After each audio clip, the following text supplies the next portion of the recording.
4:06, aquí estamos. Empezábamos con Lázaro y hemos terminado con las últimas tecnologías que científicos de vanguardia en Nueva York están empleando con ese anhelo, ¿no?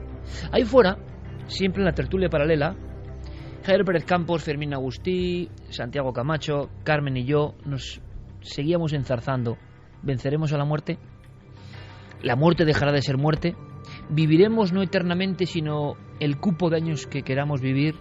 Lo que hoy nos parece increíble, conceptos como que el cuerpo no puede aguantar, dentro de 20 años ya serán obsoletos.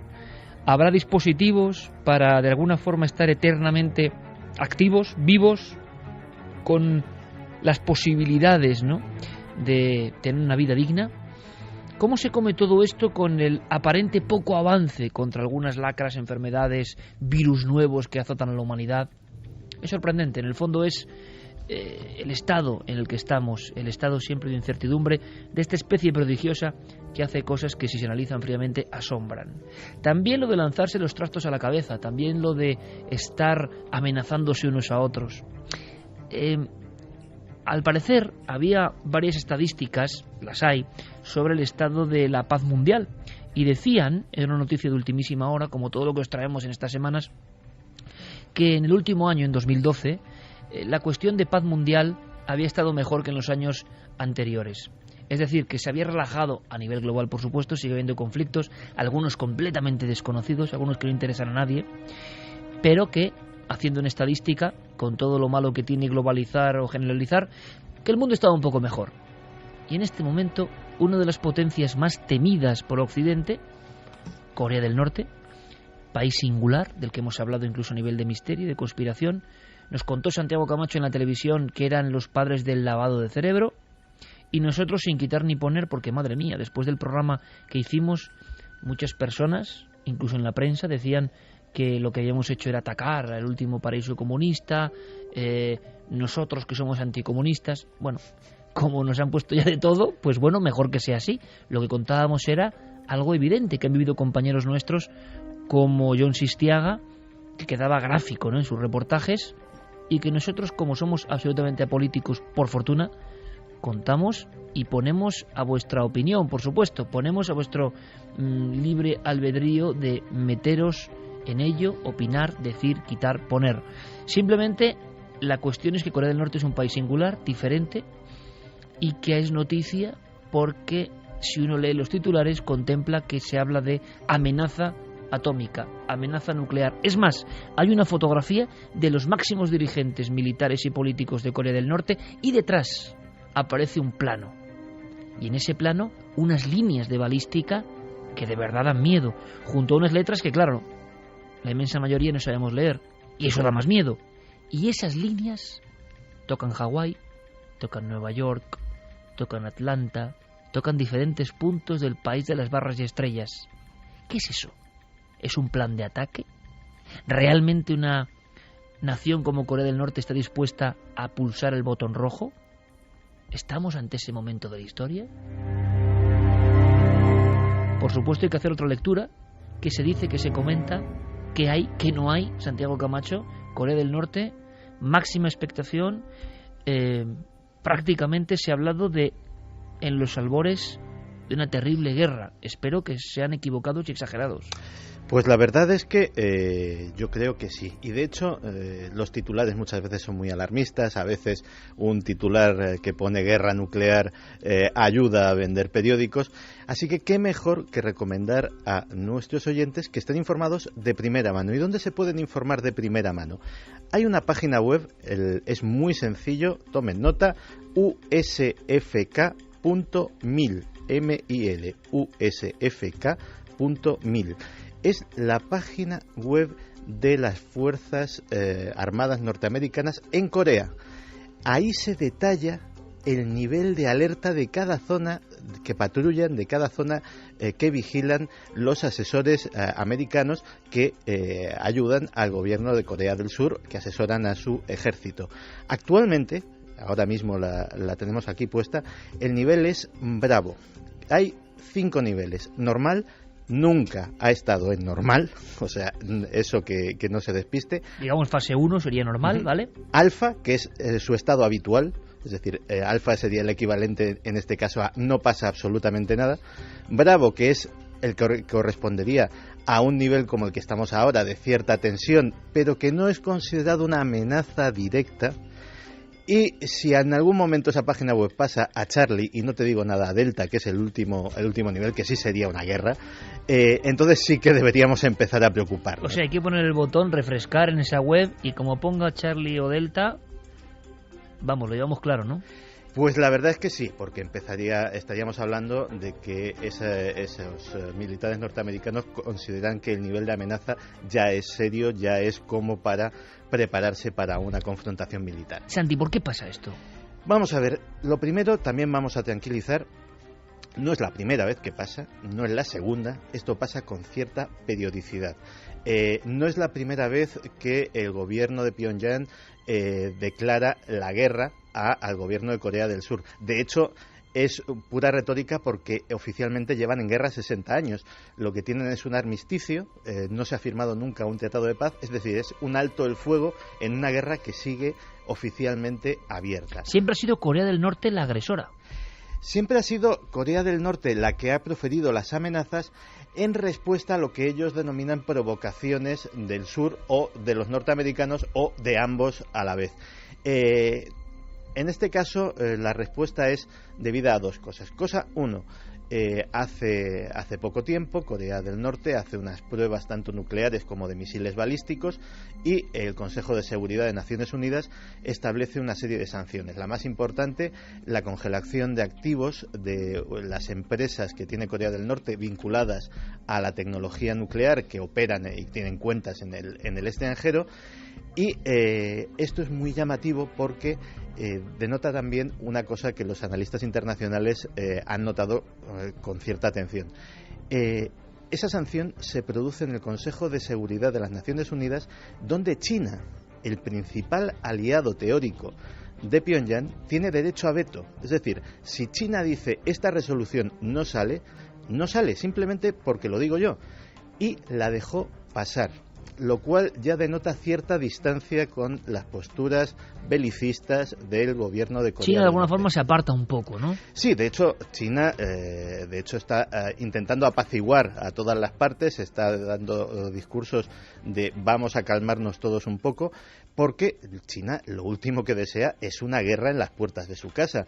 China está en pleno proceso de crecimiento económico, está viviendo una edad dorada, está disfrutando de una posición privilegiada tanto en las finanzas como en el comercio internacional y desde luego no le iba a beneficiar en absoluto tener que apoyar a Corea del Norte en una guerra contra Occidente. Santi, el mundo de la conspiración, lo contaste como siempre en Tu Cara Oculta, lo desarrollamos, mejor dicho, en Cuarto Milenio en un debate con un compañero que había estado allí en Corea. Titulares, ese gigante tremendo que en la conspiración se decía que podía ser fruto de análisis genéticos extraños. Recuerdan la imagen de ese desfile y un hombre como de 2,20, un hombre real que estaba allí, un soldado, el supersoldado.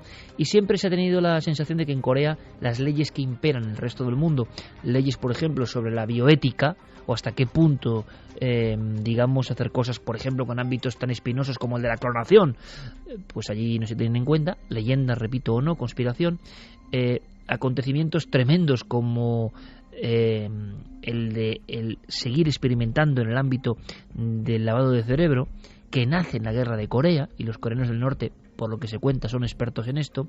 Y luego historias tremendas, ¿no?, de la vida cotidiana, de esos cuadros que están en cada casa de los líderes, que están girados un poco para que el líder te observe. No puedes doblar un billete del líder y puedes ir a la cárcel por ello. Tienes que pararte a saludar en las estatuas del líder.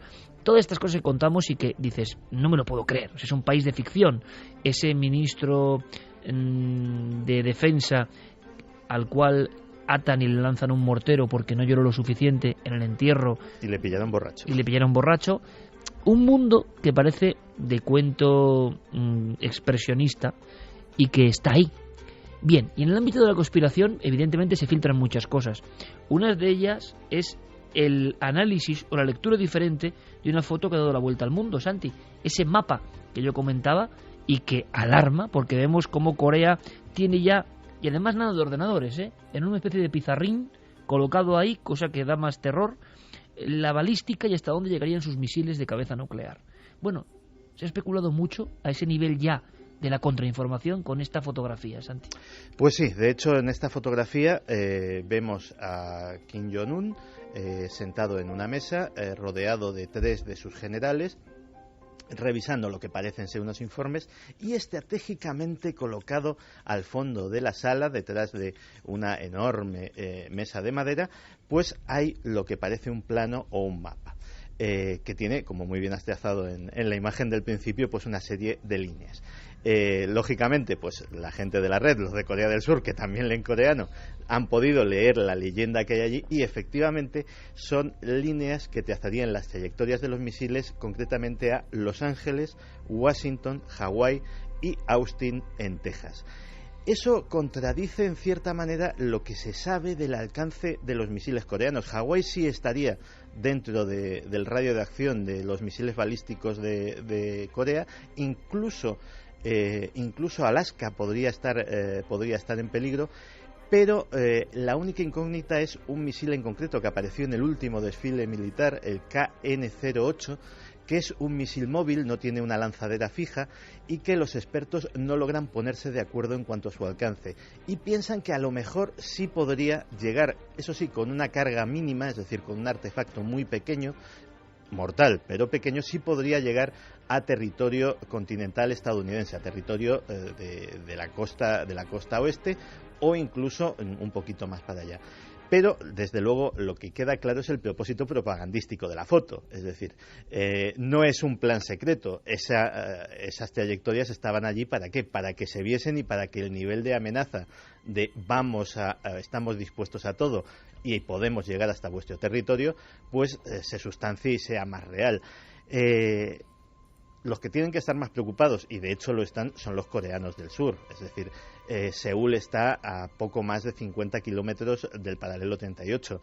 La artillería coreana del norte es capaz de en minutos poner misiles y poner bombas en la plena capital de Corea del Sur. Pero, la situación se ha ido tensando, no solamente por lo que te decía antes de las sanciones de la ONU, sino por unas maniobras militares que tienen lugar todos los años. Todos los años el ejército surcoreano y el ejército norteamericano hacen maniobras militares conjuntas. Todos los años se protesta y de vez en cuando se eleva mucho el nivel de tensión. De hecho, en la época de Clinton, Clinton tuvo el buen juicio de anular las maniobras de aquel año porque Pyongyang se puso también bastante agresivo con esa posibilidad y bueno, pues se planteó una situación no tan extremada como esta. La dialéctica bélica no había llegado a este extremo, pero sí bastante grave, o sea que ya te digo que hay precedentes. O sea que estemos más o menos tranquilos. Tú hablaste en la televisión muy crudamente de no un país, sino una secta con armas nucleares. Uh-huh. Y de hecho hay otro factor que podemos estar tranquilos. Hay poca gente que lo conoce, pero hay un lugar que se llama Kaesong. Kaesong es una zona, un parque industrial surcoreano, es decir, de empresas, 120 empresas de alta tecnología de Corea del Sur, pero que está ubicado en Corea del Norte. Cientos de trabajadores todos los días, pasan la frontera para supervisar y para trabajar en ese parque que da trabajo a decenas de miles de coreanos del norte. Las empresas del sur se benefician de los bajos salarios de los trabajadores del norte. Los trabajadores del norte, a su vez, para ellos son salarios muy altos en comparación con el estándar normal de vida, y el gobierno también se beneficia no solo porque adquiere divisas y adquiere dólares que le son difíciles de conseguir, sino además porque algo de tecnología también van pillando por el camino. Kaesong está ahora mismo activo. Es decir, no se corresponde en nada a una situación prebélica. Hoy es domingo, no va a haber a nadie allí trabajando, pero hasta ayer mismo sábado los trabajadores iban y venían con absoluta normalidad. Queda claro, Santi, es decir, ante los titulares de los últimos días, que eran terroríficos, Corea del Norte declara la guerra nuclear, cosa que nunca ha ocurrido en el planeta. Un conflicto nuclear no es bueno para nadie, seguro, y además las consecuencias son insospechadas sobre la naturaleza y el entorno. observando dos elementos, dos balizas importantes que Santi os ha proporcionado ahora, esa web del ejército americano y esa ciudad de Kaesong, saber si la actividad continúa, pues ya tenemos dos formas de conocer perfectamente al minuto, como es hoy en día el mundo, ¿no? Al minuto, saber si la guerra no va a llegar, ¿no? Y estamos seguros de que no va a ocurrir nada, porque sería un auténtico desastre, no solo en vidas humanas, que es lo primero, sino ya a nivel global para todo el planeta. Santi, nos quedamos más tranquilos. Gracias, compañero. Mañana te veo en Cuarto Milenio, porque mañana hay cosas realmente espectaculares que luego detallaremos. Como siempre, un fuerte abrazo. Muchas gracias. Gracias, amigo. Y ahora cambiamos el tercio rápidamente, porque nos marchamos con misterio. Antes, ya con ámbito de misterio, ha habido un hallazgo interesante, rapidísimo, lo contamos en las costas españolas, en diferentes costas. Carmen, ¿qué ha pasado? Porque en el fondo esto es también la ciencia, pero es que no hablamos de mares de Hawái, no hablamos de el trópico, lugares lejanos, las fosas de las Marianas, no, costas españolas. Nosotros estamos recibiendo un montón de fotografías, por cierto, de peces raros que la gente se encuentra, y ojo, hace muy poco, hoy mismo alguien mandaba, le picó una araña y estaba la herida muy fea, y él cree, la ha atrapado, que nos la mande, pero si... la ha atrapado muerta, creo que es una araña de rincón. De rincón, que es terrible, sí. Y que muchos dicen que ya anda por España, no hay que alarmar. Pero si os encontréis con animales más o menos extraños, no tengáis la menor duda en enviarnos cualquier tipo de información, porque la pondremos rápidamente en manos de especialistas, porque es verdad que hay mucho movimiento con la fauna, ¿no? Parece que las fronteras que antes había a este nivel también se han roto y se ha globalizado. Y están encontrando en los mares españoles especies, vamos, de los que no se tenían ni la menor idea. Lo que ha ocurrido ahora va más allá. Es que se han descubierto especies que no estaban catalogadas por la ciencia en la costa española. Pues sí, esto es una noticia que ha surgido ahora porque se han dado a conocer ahora los datos del resultado de una campaña oceanográfica que se hizo a finales del año pasado, del año 2012. Se han estudiado en total 3,6 millones de hectáreas repartidas en 10 áreas marinas y, entre otras cosas, por ejemplo, en la isla de Alborán se han encontrado 675 especies diferentes. Algunas de ellas no estaban ni siquiera catalogadas por la ciencia. Es decir, a muy poco de Almería. Sí, es decir, en lugares muy cotidianos, ¿no? Ha sido Cádiz, ha sido Almería, ha sido Galicia, ha sido Asturias, o sea, nuestras costas, vamos. De esas 675, 13...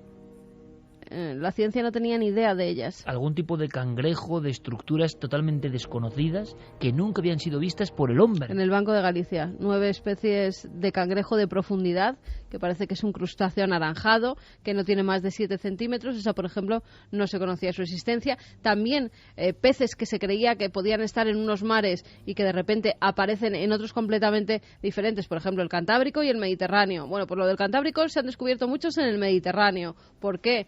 El agua va cambiando, va subiendo la temperatura, van emigrando. Bueno, se han hecho estudios de todo. Incluso se han llegado a describir peces que los sacaban, los científicos alucinaban diciendo estos peces nunca los habíamos visto, y los pescadores los conocían. Incluso ya los habían puesto nombre a esos peces. Decía, sí, hombre, si estos son los, no sé cómo los llaman, los beguardos, y los pescamos desde hace muchos años, y para la ciencia eran totalmente desconocidos. Y la diferencia un poco entre el conocimiento ancestral, ¿no?, de la gente de la mar y el catálogo del científico.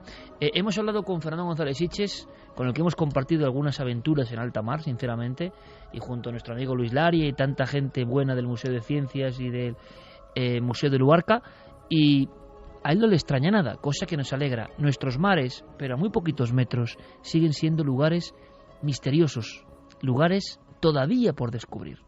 Me parece que esta noticia de los descubrimientos de nuevas especies marinas en aguas españolas viene a confirmar lo que ya sabíamos, que es que ahí abajo en el mar nos queda todo por descubrir. Yo he estado con Iker en alguna de las campañas que hemos montado para buscar calamares gigantes, entre otras cosas, y se ha visto que hay no solamente especies que no pertenecían teóricamente a nuestros mares, que aunque eran conocidas no se han visto aquí, sino que se han descubierto muchas especies nuevas, pero es que además ha sido yo llevo unas semanas gratamente sorprendido y con grandes alegrías, porque ha sido este nuevo 2013 nos llega lleno de grandes descubrimientos por todo el mundo, que lo único que hace es confirmar que en este mundo queda todavía mucho misterio y muchas cosas por descubrir. 4:26, acabamos de escuchar no a un criptozoólogo, no a un perseguidor de leyendas. Acabamos de escuchar a un zoólogo y a un biólogo como González Sitges, que conoce muchos mares. Y cuando hablas con esta gente de la ciencia, pero con esta enorme ilusión, siempre se refieren a lo que queda por descubrir. O sea que la certeza de las cosas es como si alguien me dice: no, en el Cantábrico nunca ha habido ni va a haber. Oiga, si es que estamos en el umbral siempre de la incertidumbre constante. Y cuanto más si nos aproximamos a los casos del terror, a los casos que para algunos serán simples alucinaciones, pero que son también un recuerdo de la aparición. Y las apariciones, las ánimas, el alma desgajada, la sensación de algo que ya no pertenece a lo vivo ni tampoco está del todo muerto, eso nos acompaña desde el principio. Siguen llegando casos, siguen sorprendiéndonos. La escenografía sigue estando un peldaño más arriba de nuestros conceptos, de los que teníamos ya sobre el tema. Y este caso es flagrante, absolutamente gráfico para todo esto, Javi. Pues sí, en este caso además lo recibimos por un email de esos que nos llegan de los oyentes, porque nos pedía ayuda, y nos pedía ayuda porque lo que él estaba viviendo desde hacía unos años a esta parte lo mantenía casi en vela durante varias noches. Esto comienza desde que se mudan a una antigua casa en el pueblo de Alcázar de San Juan. Allí, desde que llegan prácticamente, desde que ponen los primeros muebles, empiezan a notar pasos en mitad del pasillo. ¿Casa antigua? Una casa antigua cuya historia no conocen. Por eso sería interesante, ¿no?, también llevar a cabo una investigación más pormenorizada de este caso, incluyendo en esa investigación un estudio, ¿no?, de qué hubo en el terreno años atrás. Porque, como decía ya desde el principio, empiezan a vivir todo tipo de fenómenos que con el paso de los años llegarían a ser contrastados incluso por otros miembros de la familia. Lo que pasa es que ellos intentan vivirlo con la mayor normalidad posible, dentro de lo que cabe, ¿no?, de aceptar este tipo de experiencias, hasta que de pronto, en el verano del año 2010, ocurre algo. Ocurre en mitad de la noche y tiene que ver con una visión que nuestro testigo recordaba de esta forma. 3 o 4 años atrás, pues en verano, ya por la noche, me levantaba pues para ir al baño. Desde mi cuarto al baño que está afuera tengo un patio que lo cruza y tenemos un trastero. Y ahí en ese trastero, con la puerta entreabierta, como que empecé a ver como un jersey aquí a punto, de esos antiguos, a color, ahí puesto.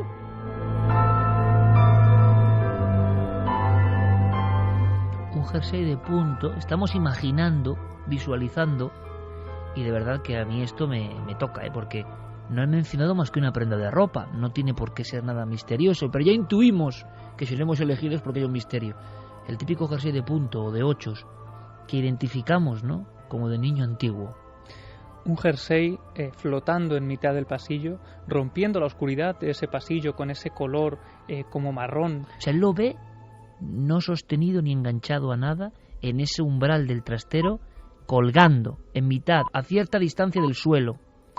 Él dice que lo ve levitando en mitad de ese pasillo. Él lo llega a ver tan claramente que piensa que puede ser una prenda de ropa que su madre ha dejado en mitad de la noche en esa zona concreta de la casa. De hecho, esa primera noche, este testigo, Félix, consigue dormir con normalidad, con cierta normalidad, porque cree o quiere creer que eso es algo absolutamente normal. Un error, ¿no? Su madre ha dejado una prenda y la oscuridad del fondo ha generado ese efecto, ¿no? El problema viene cuando a la mañana siguiente Félix le pregunta a su madre si ella había dejado un jersey colgado en el pasillo, y ella le dice que no, que ni siquiera tenía constancia de la existencia de esa prenda de ropa.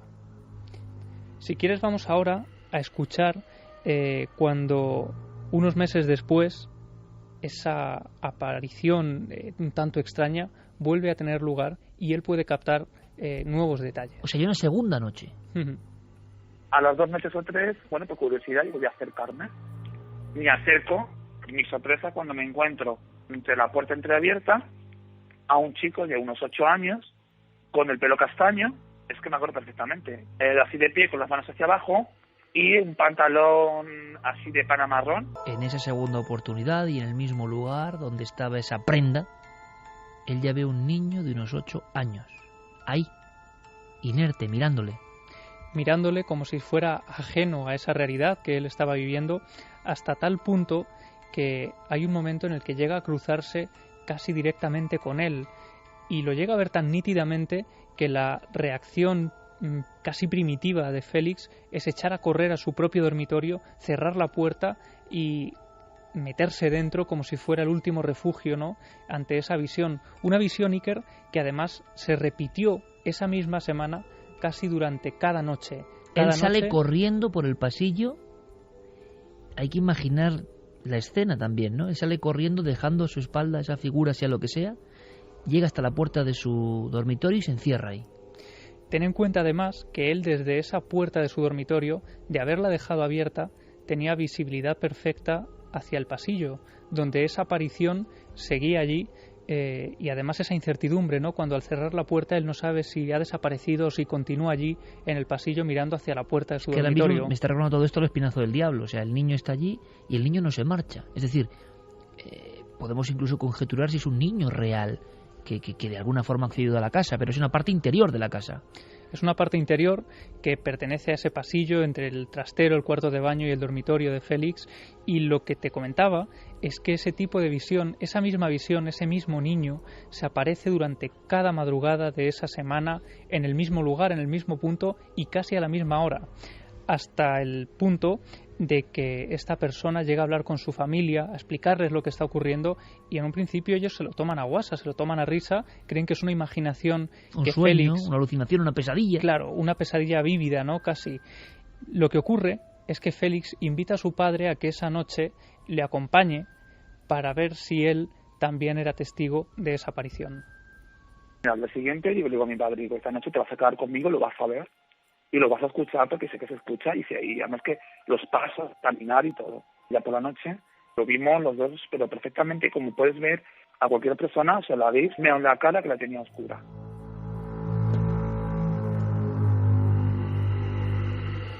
Padre e hijo, situados, imagino, en el mismo punto, en el pasillo, están ahí y observan la figura. Y una vez más, los dos son incapaces de salir a ver casi palmo a palmo lo que es esa figura, porque llegan a verla con tal nitidez que les causa tal pavor que tienen que encerrarse una vez más en el interior de esa habitación. Pero no solo eso, Iker. Como comentaba al principio, en ocasiones esta aparición iba acompañada de un olor muy desagradable, que este testigo decía que era el olor de algo que no estaba vivo, un olor casi algo muerto, era lo que él decía, un olor que impregnaba casi cada rincón de la casa cuando tenía lugar esta aparición en concreto. Finalmente, este tipo de visión ha continuado produciéndose hasta día de hoy en noches puntuales. No era algo tan habitual como durante esos meses del año 2010, pero sí que ha vuelto a ocurrir, acompañado también de otros fenómenos que parece se han ido intensificando. Por ejemplo, la puerta de mi habitación se abre sola, noto como que alguien se sienta en mi cama, noto el peso. Una de las veces también me destapó y me tocó la mano, como si se chocaran contra la mesita. Notas como caminan. A día de hoy no se me ha vuelto a presentar, pero sí noto que está. ¿Sabemos algo del padre? ¿Ha declarado el padre? ¿Podremos entrevistarle, Javi? Bueno, nosotros vamos a poner toda la carne en el asador para saber algo más de esta historia que desde luego yo creo que es única. Yo no había escuchado nada parecido. Sí habíamos oído hablar, por ejemplo, de esas piernas o de esas figuras de las que solo se ve el tronco, ¿no? Pero solo un jersey flotando en mitad de un pasillo y que luego en los días posteriores se va completando esa visión o esa aparición. Yo nunca. Y además coincide el hecho y estamos haciendo ese acopio de casos, ¿no? La iconografía que se presenta es variadísima. Las personas, muchísimas en este país, han perdido el miedo a contar su testimonio. Cada uno puede pensar lo que quiera. Yo se lo decía al doctor Gaona. Dices, lo lógico es acudir a la alucinación. Hombre, ya con el padre, alucinar los dos al mismo tiempo, bueno, pues complicado. Y le digo, doctor, pero yo no he tenido una alucinación. O sea, yo nunca he alucinado viendo un fantasma. Y la gente que conozco tampoco ha alucinado. Por lo tanto, alucinar no debe ser tan fácil. Oiga, y admiten los médicos que alucinar no es tan fácil. Aquí estamos ante un caso de fantasmas. ¿Esto es un fantasma? ¿Esto tiene algo que ver con un pasado de esa casa? Además, este caso, que seguiremos investigando porque nos ha puesto los pelos de punta, viene a colación de otros muchos incidentes que han ido llegando y nos interesa muchísimo, amigos y amigas. Nos estáis enviando casos que muchos, bueno, como si fuese un pequeño tabú familiar, habéis resuelto de alguna forma, habéis comprendido y nos lo queréis contar. Casos ocurridos durante la infancia, muchos de ellos. Pero en este caso lo sorprendente, si fuese solo un testigo, bueno, es muy detallada la visión. Pero ya lo del padre, bueno, tenemos que conocer mucho más. Pero gracias por este primer paso. Por cierto que hay una cosa, antes de terminar con esta investigación.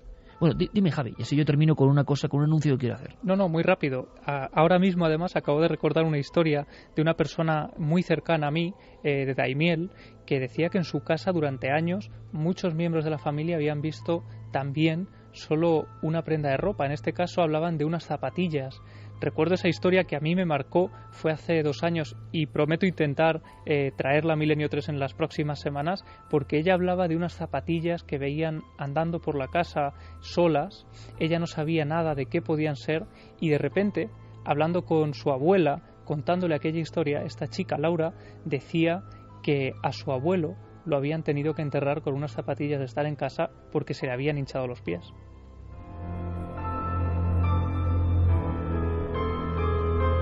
Todo ocurre en Ciudad Real, por cierto, en estos casos, que tiene una conexión, no es por nada, Daimiel, pueblo de brujas. Sí. Un saludo para toda la buena gente de Ciudad Real que nos sigue con gran fidelidad, pero es que hay partes de España donde sigue habiendo este nexo con lo ancestral y nos encanta. Hablando de lo ancestral y hablando de ese tema que es el universal, ¿no? Hoy hemos empezado con Lázaro. Lázaro estuvo entre los muertos. Si lo que cuentan los evangelios es verdad, quizá fue un adelantado al mundo de la ciencia que hoy intuimos, y él estuvo en el otro lado, donde mora lo imposible, donde todos iremos alguna vez, ojo, en esa tierra incógnita que nos espera. Ahí estuvo Lázaro y vivió sus visiones y luego pudo regresar. Los seres humanos desde el principio del tiempo han creído que algo de nosotros se queda. Eso significa decir o afirmar que no somos solo carne y que algo que nos mueve se separa en una especie de bifurcación eterna en el momento supremo, en esa despedida, y que ese algo que se queda puede llegar, y a veces llega para comunicarnos, para contarnos su historia, en ocasiones para cuestiones que parecen hasta bastante banales. Bueno, de todo eso vamos a hablar en un experimento puntual, y no será en 4, será en la cadena Telecinco, que es un poco la cadena madre del grupo Mediaset, el 10 de abril, atentos, daremos más información, sí ocurrirá algo extraño, ¿no? Algo asombroso. Junto a esa serie que se llama El Don de Alba, que es una producción de Disney, que en el fondo tiene que ver, ficcionada, pero con todo este tipo de visiones, el equipo habitual de Cuarto Milenio hará un programa que es diferente, es distinto, no es Cuarto Milenio, será un especial sobre fantasmas. Carmen, ¿tú que lo vas a dirigir? Pues ya nos contarás. Yo ahí voy a hacer otra cosa, o sea, y yo estoy encantado. Será una sorpresa. Y todo este equipo va a estar vinculado, ¿verdad, Santi? Que todavía estás por aquí en la bruma. A mí no se me verá, pero estaré detrás de las cámaras también. Y a Javi también. Sí, va a ser interesante. Además, yo creo que va a ser un poco lo mejor, ¿no? Lo más interesante también que ha pasado a veces.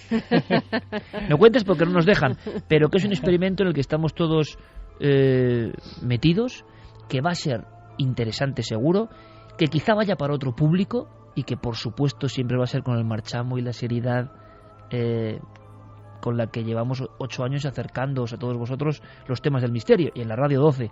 Es decir, nosotros jamás, y quiero dejarlo muy claro, vamos a hacer nada, nunca lo hemos hecho en lo que no creamos.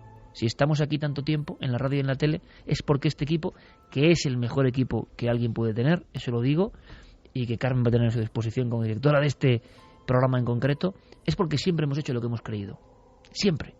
Y por eso lo pasamos tan bien. Y yo espero simplemente que en una hora, imagino que mucho más temprana, empezaremos sobre las 10 quizá, o por ahí, y luego ya habrá esa serie, y luego continuaremos durante la noche.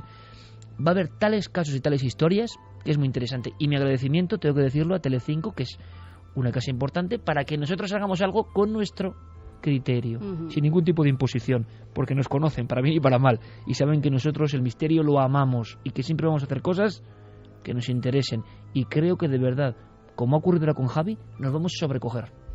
Pues sí, que se estrena el 10 de abril El Don de Alba en Telecinco, y la cadena ha confiado en nosotros como las personas que llevan el misterio en Mediaset, para hacer un especial sobre fantasmas, sobre lo que algunas personas tienen la capacidad de ver.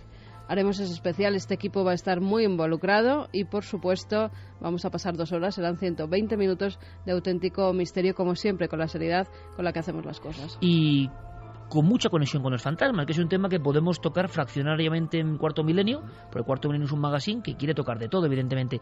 Yo me froto las manos porque tengo unas ganas de estar en ese nuevo rol, no voy a decir más, pero no sé, yo estoy encantado. Así que espero que nos acompañéis. Sabéis que la tele es una batalla tremenda y que vuestra compañía es fundamental, y es lo que hace que sigamos. Va a haber sorpresas, ¿no verte a ti presentando? Sí, eso mucha gente va a decir. Van a decir, alabado sea Dios, se cumplió el milagro. Por fin Iker nos deja de dar la paliza. Pero pudo aparecer. Vosotros sabéis que soy Capricornio, soy insistente. Apareceré por algún lugar. En fin, 10 de abril, seguiremos informando. La próxima semana daremos más datos. Tendremos más datos también. Esto nos ha pillado un poco a contrapié en el sentido de la rapidez. La televisión es así, pero queremos confiar en vuestro apoyo. Claro que sí, como siempre. Va a ser muy interesante. Estamos reconectando, gracias a todo el equipo, gracias a Javi, con un montón de testimonios que creemos que tienen que conocerse. Pero vamos rápidamente, ¿os parece, compañeros? Vamos rapidísimamente, porque Diego tiene que hablarnos de su créalo o no. Además, ya esté el oráculo no el calero, así que todo cobra sentido. Todo cobra sentido. Créelo o no, Diego Marañón.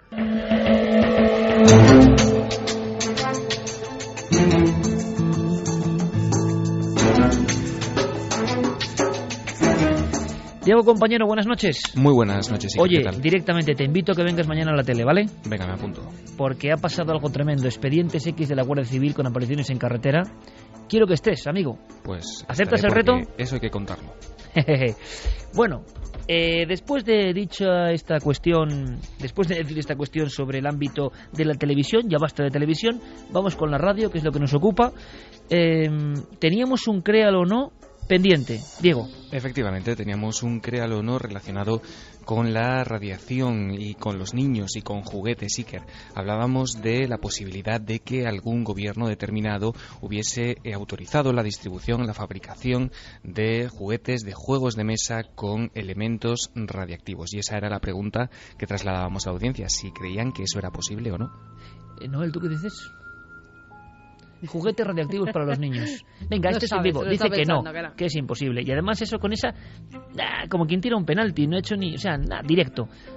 No, absolutamente no. Y yo no sé nuestro público qué habrá dicho a través de ikerjimenez.com. Suena un poco fuerte, ¿no? Juguetes radiactivos para los niños. Con elementos que pueden ser dañinos. La encuesta estaba exactamente...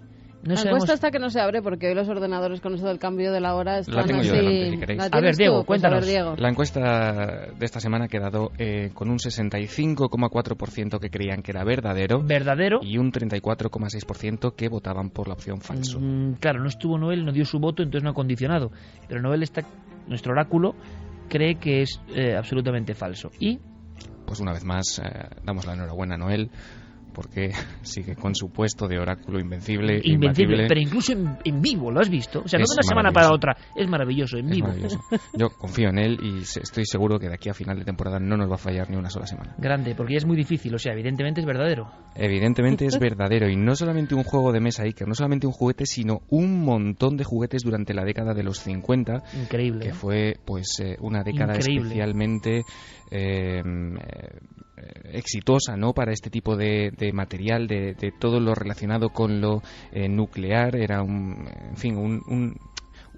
campo en el que estaba muy de moda, parecía que era todo un avance de la ciencia, de la técnica. Sí, como la panacea de la electricidad que hemos hablado antes en el 19, ¿no? Efectivamente, y durante esa década, durante los años 50, salieron al mercado pues un buen número de juguetes que se acompañaban de componentes radiactivos, pero te estoy hablando de sustancias como el uranio, el radio, en fin, incluso el inventor de un juguete tan popular como el Mecano Iker sacó al mercado un juego de mesa que se llamaba el Atomic Energy Lab y que incorporaba diversos objetos que, bueno, que sin duda harían... o sea, era el quimicefa, pero a lo bestia. Efectivamente, harían las delicias de las autoridades hoy en día que llevan el control a rajatabla de todo este tipo de juguetes. Oye, yo hablando en serio, recuerdo las explosiones de mi primo Roberto con el quimicefa, que no es leyenda urbana, generando... Claro, lo mezclaba con una... O sea, mezclaba... mezclaba el quimicefa con la colección de minerales de su padre. Y entonces, claro, había una serie de reacciones en cadena que eran impresionantes. O sea, el quimicefa para los niños de nuestra época, 5 o 6 años, era brutal, ¿no? Sí, yo me quedé en el Naturanova y yo no pasé de ahí, afortunadamente. Y hay ejemplos, imagino, delirantes, ¿no? El laboratorio de energía nuclear es lo máximo, ¿no? Sí, pero además, pues otros juegos, por ejemplo, era el Gilbert U-238, que era literalmente un laboratorio de energía atómica.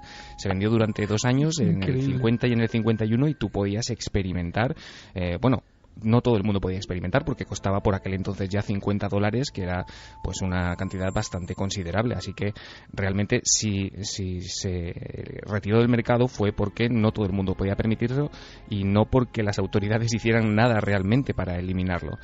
Como te digo, había fuentes de radiación, incluso una fuente de rayos gamma contenía este juguete en concreto. También te traía tu propio contador Geiger para que mirases a ver qué tal iba tu radiación. Típico, ¿no? Por ahí, ¿no? Y típico para niños de 4 o 6 años, ¿no? Y además, pues cada uno de estos juguetes traía su propio manual que se llamaba por aquel entonces La prospección de uranio, que era estupendo para estudiarte qué podías hacer con aquello. Acabo de sacar Javier Pérez Campos en tiempo real uno de los laboratorios radiactivos. Esto es increíble. ¿Y qué te parece?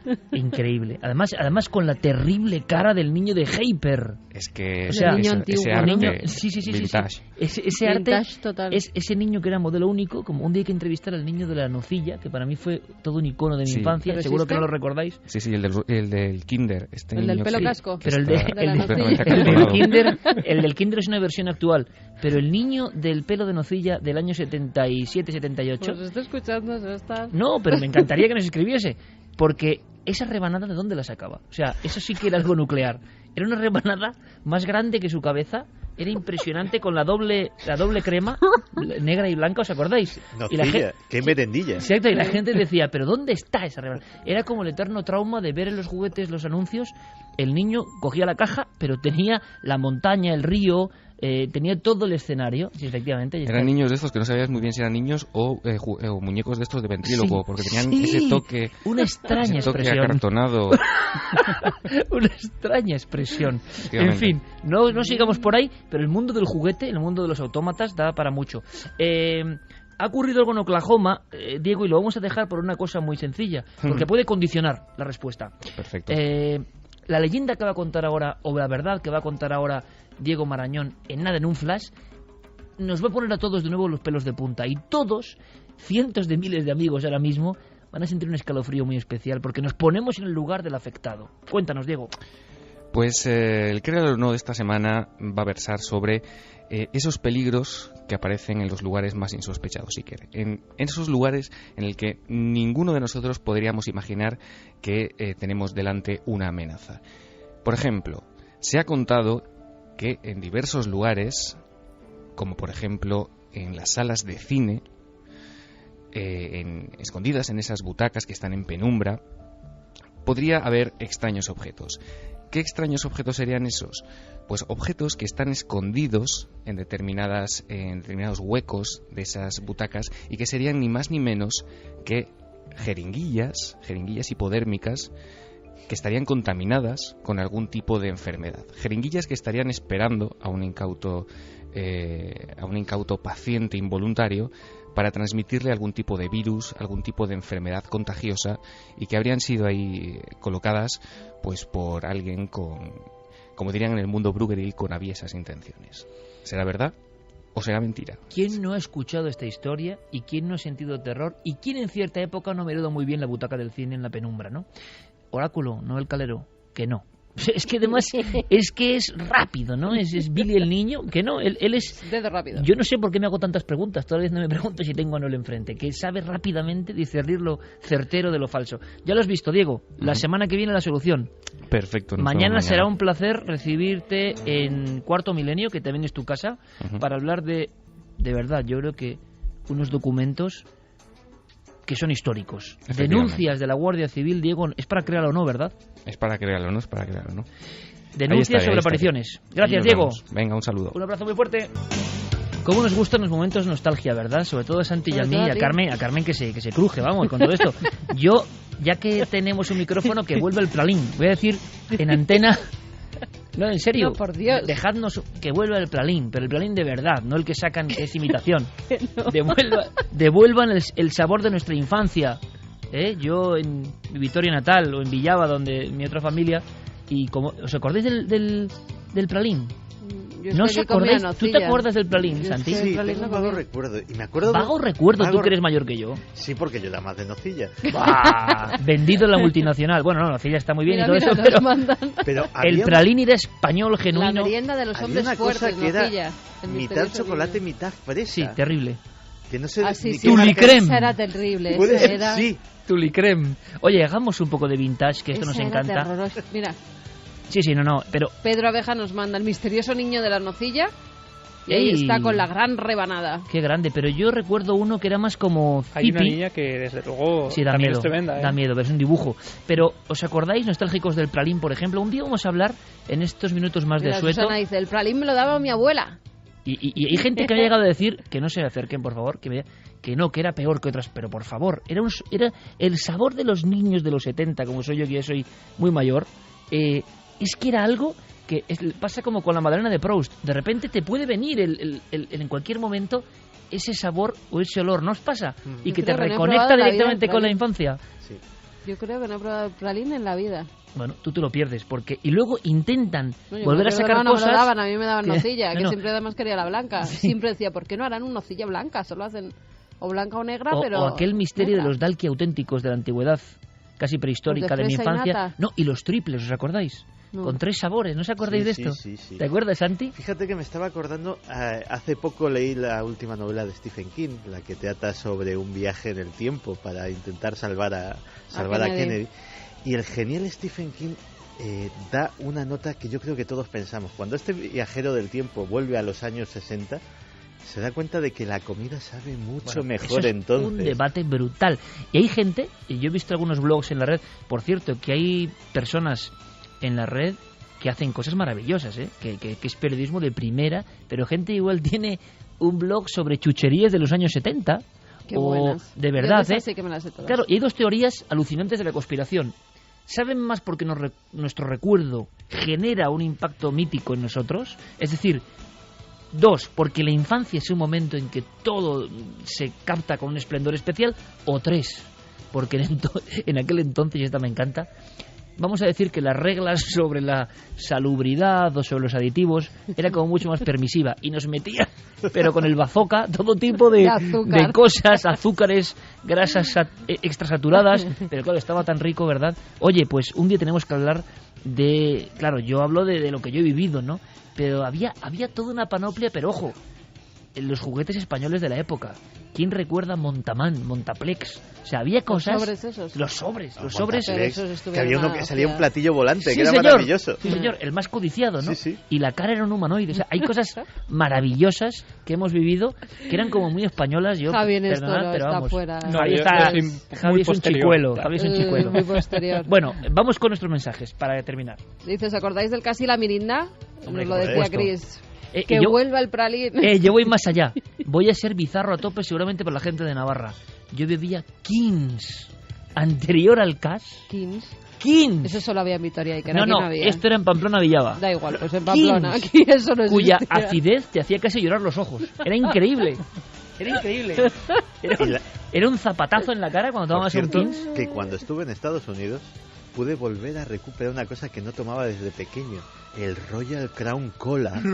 ¿Cola? Cola, bien. Oye, hay que hablar de los grandes fracasos también. Sí. Hombre, que hay marcas que todavía existen, que se lo tomen a bien, pero que esos intentos, ¿no? Repentinos, publicidad.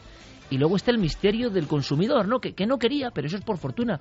Por mucho que le atosigaran con publicidad, no quería. Y había grandes proyectos, ¿verdad?, que caían, ¿no? ¿Quién no se acuerda del Schweppes Cola, ¿no? Por ejemplo. Sergi dice, hay que ver el cachondeo que tiene esta noche en Nave del Misterio. Debo reconocer que me he echado unas risas. Roma dice, en serio, me parto con Iker, la que tiene liada con el niño en la nocilla. ¿Os acordáis de los tronquitos o los gitanitos? Es que eran gloriosos. Oye, ¿siguen existiendo los palotes? Sí, pero no es lo mismo. Vaya por Dios. Es que no es lo, no es lo mismo. A mí sí que me sabe. Dice Fermín Agustí que cada día come varios palotes, que no es lo mismo. O sea, claro, estaríamos así. Decía el pero Pralín, se sigue pegando el papel al palote. La nocilla de hombres, sí, se el sigue pegando. Pralín dice una nocilla de hombres. Estoy con él. Y que en internet además se Estoy pueden con él. comprar, como se puede comprar de todo, se pueden comprar botes vacíos de Pralín. Botes vacíos de Pralín. La tinaja. Ay, esos Ahí son está. los botes. Sin ningún tipo de diseño. Estos los vendían en el pueblo. Claro. En Ávila los Claro. vendían, es verdad. Como En debe Madrid ser. no lo Pero lo encontrábamos, mejor ahora es que que hemos esos visto, tarros sí. están sin lavar, o sea que tienen restos todavía de Pralín, Grande. de vete a saber Pues nada, cuándo. para pegarle una Del chupadilla. ADN. Pralín arqueológico. Los pelotes sí existen, yo soy del 90 y los conozco. La infancia de Iker hace llorar al niño Jesús. Oye, vamos a ver, hace llorar. ¿Os acordáis de la primera versión de los petacetas? Hombre. Yo no sé si leyendo o no, que es del grupo Z. ¿Cómo No, va a ser verdad? ¿en serio? ¿Cómo va a ser del grupo Z? ¿En Que serio? pegaba unos estallidos que ahora No, son... pero que ahora son Nah. ahora son fuegos de artificio. Antes te pegaba. Te dolía la lengua. Antes te retumbaba el paladar con eso y era como un seísmo en tu boca. Sí, sí. O sea, era increíble. Los niños medio llorando con el petaceta, pero No, queríamos volver. Que se nos está yendo de las manos. Hay que hacer un programa especial. Los barriletes. Los barriletes! Esos sí que no los he encontrado Pues, yo, ¿ves? y por favor, que alguien en Vitoria me diga si las castañas. ¿Alguien se acuerda? Es para mí un... Eran asquerosas, Que con no, perdón. no, hombre, por favor, ¿cómo vas a decir eso? Horroroso, O sea, horroroso. a un vitoriano como yo no puedes decir eso. Vamos a hacer un día un programa sobre nostalgia, Santi, Sí. de el carro y esos carros que había por la calle. He Bueno, llegado a eso conocer dice, los carros por la el calle. chicle Los premio. Ese no se ha pillado. ¿El qué? El chicle chicle Cosmos, sí. ¿Os premio. acordáis del chicle negro, Cosmos? Sí. Sí, Mítico. el chicle premio. En fin, no se sé. nos ha ido un poco, pero bueno, hemos entrado con la nostalgia Sí. y de alguna forma también la fuerza de cómo algunas cosas se quedan en nosotros por fortuna y nos hacen esbozar una sonrisa. Javi Pérez Campos queda al margen, es un veinteañero en el fondo. En fin, amigos, lo hemos pasado muy bien, hemos empezado con todo el respeto hablando de Lázaro, de la resurrección, de la ciencia, de hospitales españoles con esta maquinaria y hemos seguido pues por un amplísimo abanico de temas. Mañana os esperamos a todos en la televisión y mañana de verdad una leyenda que se convierte en papeles de la Guardia Civil, denuncias, nombres, DNIs, datos, apariciones en carretera. Sobre las 11:30, 12 menos 20, estaremos en 4. Va a ser un placer. Noel Calero, muchísimas gracias, compañero. Fermín Agustí, gracias. Javi, gracias esta mañana. Gracias, Iker, hasta mañana. Santi, esta mañana, gracias. Mañana más. Y mañana nos vemos en 4. Ujú, En 4, sí, en mañana Cuarto ahí Milenio. estaremos en nuestra cita semanal en Cuarto Milenio. Os dejamos con nuestros compañeros, pasadlo muy bien, últimas horas de la Semana Santa de alguna forma, mucho cuidado a la vuelta, por favor, Las 3:06, ¿por qué? Tormenta el día planetaria. del relámpago, que se ha dibujado aquí mismo en Milenio 3, el día del relámpago es la saga continua de Caballo de Troya. Bueno, se han quedado muchas preguntas en el aire porque los Caballos de Troya, ya sabéis que se ha publicado el último hace escasamente unos meses. Supuestamente el caballo de Troya 9 era el último, ¿no? Era el último, pero la gente se ha quedado con muchas preguntas. ¿Qué le sucedió al mayor tras su regreso a 1973? ¿Fue el general Curtis un traidor? ¿Murió Eliseo? ¿Se hundió la cuna en el Mar Muerto? En fin, quien hemos leído la saga de Caballo de Troya nos hacemos estas preguntas que nos quedábamos con las ganas de que nos la contestara Juanjo Benítez. Y ahora la novela El día del relámpago es la pieza que faltaba. Resulta que ahora nos va a contestar a todas esas preguntas y por fin todo va a cobrar sentido. Juanjo Benítez, sobre las presentaciones evidentemente, es una persona que siempre ha utilizado desde sus crónicas en la Gaceta del Norte tras los ovnis aquello de el as en la manga, ¿no? Eso es. ¿Y esto es un as en la manga en la saga de Caballo de Troya? Sí, parece que ahora ya se va a cerrar del todo esa saga, nos va a contestar a todas las preguntas, vamos a saber la realidad de todo. Pero nosotros la queremos saber, pero también queremos que la conozcan nuestros oyentes. Por eso vamos a hacer un sorteo. Ajá. Vamos a regalar 2 libros cada semana. Van a ser, yo creo que 3 semanas, Fermín. Eso es, durante 3 semanas. Tienen que entrar nuestros oyentes en cadenaser.com/milenio3 y contestar a una pregunta. Pueden hacerlo hasta el viernes que viene. Se dará la respuesta el sábado. Concurso de Milenio 3, lo pueden buscar, el día del relámpago. La primera pregunta es, ¿cómo se llamaba el niño mestizo que tenía los huesos de cristal y que fue sanado por Jesús? Y hay 3 opciones: A, Jasón, B, Ramsés o C, Ajasdarpan. Bueno, pues que contesten y ahí entrarán en el sorteo para ver si ganan uno de esos libros. A ver, que yo me enteré, en las 3 próximas semanas, Sí. 3 concursos Sí, con unas preguntas sobre el mundo de Caballo de Troya exactamente. y sorteamos 2 ejemplares del Día del Relámpago. Eso es. Oye, perfecto. Y tendrán toda la semana para contestar a esa pregunta. Si no la saben ellos, pues que se lo pregunten a su madre, que seguro que ha leído Caballo de Troya, o a su tío, padre, o a su o a quien padre, sea. o a quien sea. Hombre, porque si hay una saga de libros que ha generado una cuestión familiar y casi como el libro secreto de los presidentes, hereditaria, ¿no?, de pasarse de generación en generación. Se hizo muy famoso Caballo de Troya cuando el príncipe Felipe, ojo al dato, salió diciendo que era su libro preferido, en el año 86, ¿eh? Y eso generó un sinfín de cuestiones. Bueno, pues nada, perfecto. El Día del Relámpago. Gran título, gran foto, porque lo que ha pasado en el Vaticano también le da una fuerza, ¿no? El relámpago, ni más ni menos. Bueno, pues gracias a Editorial Planeta, esta iniciativa de Editorial Planeta que edita nuestro compañero Javier Sierra y edita nuestro compañero, en breve, Javier Pérez Campos, ¿no? En primicia, lo hemos dicho. Pero... no lo sabía nadie. No, pero bueno, está bien que lo contemos ahora porque va a ser dentro de poco y bueno, ya estamos ahí ultimando los preparativos y deseando decir ¿Quién algo. lo ha visto? ¿Y quién lo ve a este chico? ¿Quién lo ha visto? Y quién lo ve a este chico? También, que es verdad que sí. muchos lectores os echamos de menos. La gente si- de Planeta se porta fantástico con Carmen y conmigo.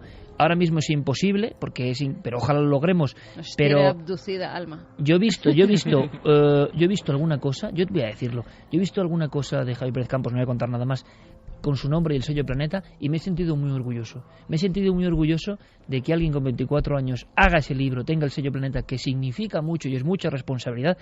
Jolín, el sello de JJ Benítez, ¿no? El sello de Antonio Rivera, el sello de Andreas Faber-Kaiser, el sello de Fernando Jiménez del Oso, Los el más sello de la míticos. colección Documento, ¿eh? Los más míticos del Y, misterio por cierto, han Planeta no pasado nos paga por nada a Planeta. nosotros por No, esto, ¿eh? Que la no, gente no, puede no. pensar que, oye, Iker, ¿cómo se lanza? Yo soy un mitómano y me siento orgulloso, Javi, y iremos contando cosas. ¿Te parece? Y sabes que te lo agradezco y por eso sois casi de los primeros en tener estas informaciones. Así que bueno, ojalá pronto pues podamos ir contando más cosas. Ojalá, compañero. De momento, el Día de Relámpago es protagonista y la pregunta ya en cadenaser.com/milenio 3. Eso es. ¿Qué te parece si vamos con unos pocos mensajes simplemente, quizá por este viaje que hemos hecho a la España extraña, nunca mejor dicho, o al mundo de las puertas del infierno? Muy breve, y luego seguiremos más porque enseguida nos espera Hitchcock y ese sonido, ¿no?, de alguna forma, de las cuchilladas míticas más legendarias de la historia de la tele. Vamos allá. Pues mira, Perdicas nos dice el Minotauro una explicación a los demonios del ser humano, al laberinto que te pone la vida que tienes que sortear. Antonio Rubio, ¿y si esa tal puerta del infierno está en un volcán y por eso será por el nombre Puerta del Infierno, por lo que se lo pusieron, porque hay una puerta del infierno que se la ponen por algo parecido, es por unos gases que llevan durante 40 años ardiendo y siguen, y es una de las bocas del infierno actual. Como decía nuestro amigo Marco en Nápoles, la solfatara, ¿no? Sulfatara. Fairful dice, curiosa la procedencia de la palabra averno. JS Flechillas, encuentro personalmente enriquecedor como estudiante de filología clásica el tema que se está tratando ahora en Milenio 3. ¡Qué grandes! Darboss, si esas llamadas puertas tienen unas escaleras y sale ese gas tóxico, algo tiene que haber ahí debajo. Sí, dióxido de carbono, que es lo que mata a los pajarillos y a las personas. Y ánimas. Si hablamos de Alfred Hitchcock, esa silueta que nos marcó a todos, ¿verdad? Esos episodios terribles, escuchamos un sonido. El sonido quizá más famoso del cine, pues no lo sé, pero entre los 5 sonidos más famosos del cine tiene que estar este momento.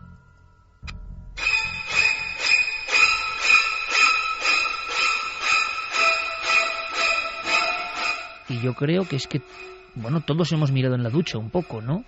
Si hemos visto esta película y hemos imaginado una anciana terrible con cara deformada, con cara travestida en ese aspecto, con un cuchillo, ¿no?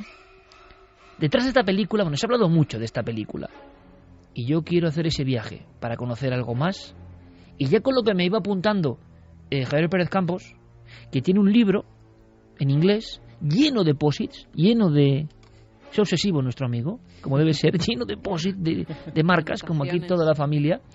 Y ¿Qué hay que saber de Hitchcock y el misterio de esta película en concreto? ¿No se había contado todo ya? Pues no se había contado todo y, por ejemplo, para que te hagas una idea, en concreto esta música que estamos escuchando esta noche, la estamos escuchando gracias a su mujer, a Alma, que es en parte la que tiene... Alma, su mujer. Sí, se llamaba Alma y tiene gran parte del mérito de Hitchcock. De hecho, él en una de sus últimas galas de los Oscar aprovechó para agradecerle a su mujer todo lo que había hecho por su carrera, siempre desde la sombra, porque en este caso Hitchcock quería que la película Psicosis fuera... sin ningún tipo de música, fuera simplemente los sonidos que se escuchaban al natural, y fue Alma quien lo convenció para que eligiera esta música para esa escena clave de la película. Ahora, para ilustrarnos, Noel Calero nos va a sacar uno de esos viejos discos, y casi lo vemos en vinilo casi, una sintonía dedicada a Edgar Allan Poe, que es casi de alguna forma en mentalidad paralelo. Es un Alfred Hitchcock más antiguo, ¿no? Venga, conozcamos la historia de Hitchcock, de Psicosis y de ese terrible personaje, pero terrible, que no me gusta nada, Ed Gein, ¿no?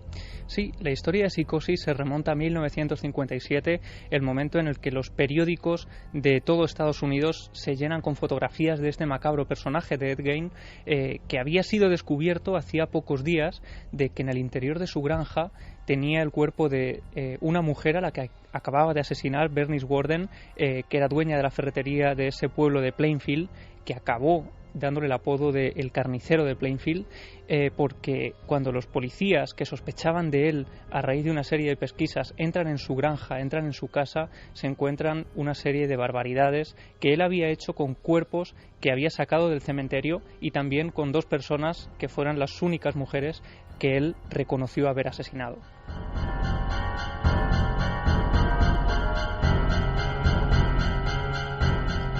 Al entrar en esa casa, los policías se encuentran todo tipo de objetos macabros hechos con restos humanos, esos cráneos utilizados para cuencos de la sopa, para comer.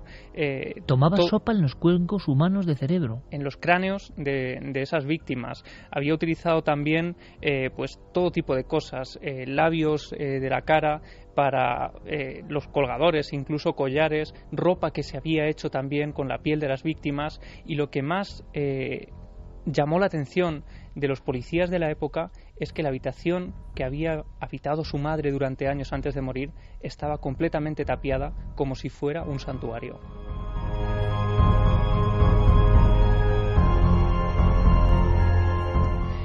Todas estas noticias y todas estas informaciones fueron copando los periódicos de la época cada día, que hacían un seguimiento de todo esto, hasta que este hombre, Ed Gein, fue capturado y fue llevado al psiquiátrico, donde pasó el resto de sus días hasta su muerte años después. ¿No fue ejecutado entonces Ed Gein? No, porque lo que se dijo es que tenía problemas mentales, posiblemente relacionados con la relación casi enfermiza que tenía con su madre, porque su padre les daba serias palizas y decían que sufrían serios maltratos, y esa relación madre-hijo fue tan intensa que acabó, como decía, siendo determinante en este tipo de comportamientos. Y luego ese asunto, que es otro asunto, que ahora no trataremos desde luego, pero eso del maltrato físico, y cómo muchas veces es una especie de maldición tremenda que los científicos siguen investigando, cómo el maltratado se convierte con el tiempo en maltratador, muchas veces, aunque ha odiado a quien le maltrata, y sin embargo algo irrefrenable le impide, ¿no?, cualquier tara, cualquier barrera, y acaba reproduciendo la conducta abyecta, aberrante de maltratar a alguien, sea hombre, sea mujer, sea niño, indefenso en ocasiones. Y eso ocurre, y es un problema científico que nadie sabe exactamente cómo resolver. En el caso de Ed Gein, de una forma tremenda, ¿no? Hijo de un drama, y reproduce el drama hasta niveles del horror, ¿no?, de generar esa especie de tienda de los monstruos, de los cadáveres. Sí, de hecho, durante años la población de Plainfield tenía miedo a que esa casa se convirtiera en el atractivo turístico de personas morbosas que acudieran allí para visitar esa casa del horror. De hecho, poco antes de la muerte de Ed Gein, su casa apareció completamente quemada, vasto de las llamas. Nadie supo exactamente cuál había sido el origen del fuego. Una vez más, el fuego como elemento purificador como purga de un sitio maldito, ¿eh? Hablábamos de las puertas del infierno, y para los habitantes de Plainfield, que no tienen historia reconocida antigua, eso era una puerta del infierno, claro. Sin duda, de hecho, ellos estaban casi agradecidos a ese fuego que, según todos ellos, había llegado casi de la nada. Lo que no se llevó el fuego fue la furgoneta de Ed Gein. La furgoneta de Ed Gein, con la que él transportaba los cadáveres del cementerio a la granja, fue comprada en una subasta por unos feriantes que fueron llevándola pueblo por pueblo de los Estados Unidos, permitiendo el acceso a los visitantes que quisieran entrar en ella. Algunos decían que incluso aún manchada de sangre por algunas de las atrocidades que había cometido, y con uno de esos letreros que decía: visiten la furgoneta de Ed Gein, la misma en que el asesino transportaba los cadáveres del cementerio a su propia casa. Esto ya cuando la morbosidad llega a una... que es lo que estamos viendo también hoy por Internet, la red global, ¿no? También, ¿no? Cuando la morbosidad llega a un aspecto insano, que es clarísimamente negativo para la esencia de un ser humano, y lo sabe, pero ese morbo le llama y le acaba deformando. Mucho antes de la red de Internet estaba, por ejemplo, Ed Gein y otros muchos asesinos despiadados, alimañas humanas, ¿no? Por decir algo. Pero hay una cosa que no acabo de entender, había cadáveres de cementerio, pero él, digamos, puso la guinda de ese pastel macabro con 2 muertes reales, con 2 asesinatos. Sí, porque él lo que necesitaba, de alguna forma, según sus palabras, durante los juicios a los que fue sometido, era piel fresca, piel recién obtenida de los cuerpos, para hacerse esos trajes, esas máscaras también que se hacía, y todos esos abalorios con restos humanos que tenía desperdigados por toda su casa. ¿Cuándo llega Hitchcock a esta escena? Pues fíjate, esta historia tuvo tanta fuerza y caló tan hondo en la sociedad norteamericana que obsesionó a partes iguales a gente como, por ejemplo, Tobe Hooper, el autor de La Matanza de Texas. Se inspiró en esta película y estuvo completamente obsesionado por esta figura, por Ed Gein, durante el rodaje y durante parte de la escritura del guión. O sea que a veces, como ocurre con algunas figuras demoníacas, en mi opinión, demoníacas, o sea, ejemplo del mal, que la gente le da como mucha cosa. No, es que tenía problemas. El mal en acción, claro, porque... imaginemos a las pobres víctimas, claro. Imaginemos a las pobres víctimas, que nadie se acuerda de ellas. El mal en acción. Pero ese mal, como un abismo que atrae a algunos creativos, a algunos creadores, los abduce, y no es un trabajo normal, por ejemplo, el de La Matanza de Texas. Es que el director le ocurrió la misma enfermedad, la misma fiebre que a Hitchcock. La misma que a Thomas Harris, por ejemplo, también para escribir El silencio de los corderos, y la misma, efectivamente, que a Hitchcock. Vaya triada, ¿eh? Thomas Harris, Tobe Hooper y Alfred Hitchcock. Que antes de Hitchcock había llegado a un escritor norteamericano que de alguna forma fue el primero en escribir Psicosis, ¿no? Fue Robert Bloch, esa persona que vivía solo a un centenar de kilómetros de Plainfield, el lugar donde había actuado Ed Gein, por lo que conocía la historia de primera mano. Él escribió esa novela, Psicosis, y casi al poco de salir llegó una copia a manos de Alfred Hitchcock. Alfred Hitchcock en esos momentos había recibido ideas de Paramount y de todos sus productores para que hiciera una película sobre el diario de Ana Frank. Le decían que eso era un éxito asegurado, que él tenía que obtener beneficios a través de la fama que adquiría en aquellos momentos. Y era una estrella mundial, Alfred Hitchcock, en aquel momento. Y sin embargo se condenó a hacer un proyecto en el que nadie confiaba, en el que nadie creía y que incluso la mayoría repudiaba. De hecho, Hitchcock, cuando estaba leyendo esa novela de Psicosis durante la noche, muchas veces despertaba Alma en medio de la madrugada solo para leerle algunos trozos, algunos párrafos, obsesionado con ese personaje de Norman Bates, que en realidad sería el alter ego de Ed Gein. O sea, estamos de nuevo, Javi, en el genio, la creatividad, la obsesión, y cuando ya una cosa no es un trabajo, cuando esa cosa que tú creías que dominabas te domina a ti. Completamente. Y de hecho, él llegó a sufrir auténticas pesadillas en mitad de la noche con esa figura de Ed Gein. De hecho, en una película muy reciente que protagonizaba Anthony Hopkins imitando a ese personaje, ¿no?, de Alfred Hitchcock de forma casi magistral, pues su conciencia aparecía como la figura de Ed Gein, porque ellos habían captado cómo ese personaje durante el proceso de creación de Psicosis se había adueñado del gran director de Hollywood. ¿Me quieres decir que el gran Alfred Hitchcock llegó a tener pesadillas? Se le aparecía de alguna forma en pesadillas Ed Gein en su dormitorio, en su casa. Y no son cosas de película, Iker. Como tú decías, tenemos aquí encima de la mesa un libro, Alfred Hitchcock y el rodaje de Psicosis, de Stephen Rebello. Él es un guionista muy importante de Hollywood que mantuvo interesantísimas conversaciones y entrevistas con todo el equipo de rodaje, con el propio director, con Alma, con gente muy cercana al director. El libro se publicó en 1990, pero gran parte de su contenido apenas se ha dado a conocer hasta hoy. De hecho, ni siquiera la propia película hace alusión a algunos de los relatos y de esas partes que se cuentan en este libro. Cosas que vamos a conocer a partir de este instante, Javier. Pues mira, para que te hagas una idea, en el momento en el que Hitchcock termina de leer Psicosis, lo primero que hace es pelear con todo su entorno para que acepten que esa es la película que él va a llevar a cabo. Paramount, desde el primer momento, se niega en rotundo a producir una película similar, hasta tal punto que es el propio Hitchcock el que tiene que hipotecar su casa y producirla con el dinero de su propio bolsillo, convenciendo completamente a Alma, a su esposa, que confiaba en él plenamente, pero que también de alguna forma intentaba reconducirlo y decirle que quizá esa película no era lo mejor para su carrera cinematográfica. Él se juega su dinero.